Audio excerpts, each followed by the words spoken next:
NIA ने बड़ी कार्रवाई करते हुए आंध्र प्रदेश के विजयवाड़ा में नक्सली अर्बन फंडिंग मामले में एक दबिश थी। बताया जा रहा है कि दबिश सीपीआई माओइस्ट के केंद्रीय समिति और पोलित ब्यूरो सदस्य रहे दिवंगत नक्सल नेता अक्की राजू रामकृष्णा की पत्नी पद्मा उर्फ सिरिसा के ठिकानों पर दी गई।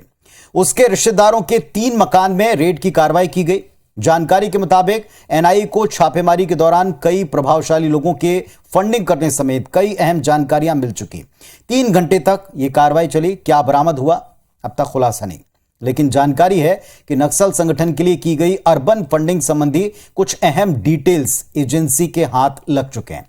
ओडिशा सीमा से सटे माचकोट तिरिया क्षेत्र में 2019 में नक्सलियों और सुरक्षा बलों के बीच एक मुठभेड़ हुई थी।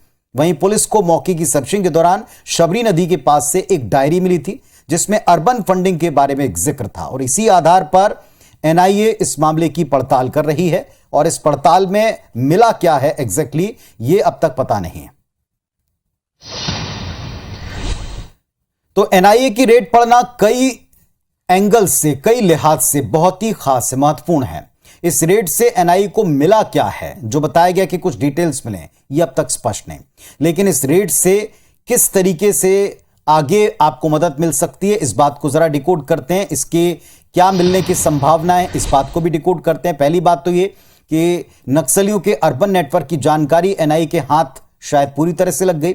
इस रेड से दंडकारण्य, नॉर्थ तेलंगाना और ओडिशा बॉर्डर में सक्रिय नक्सलियों के बारे में अहम सूचनाओं का खुलासा हो सकता है।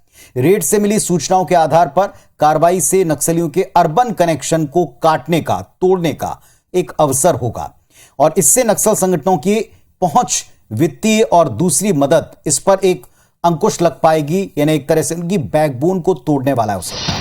लेकिन ये कितना कामयाब है, ये डिपेंड करेगा कि मिला क्या है और इस इंफॉर्मेशन का इस्तेमाल कैसे किया जाए।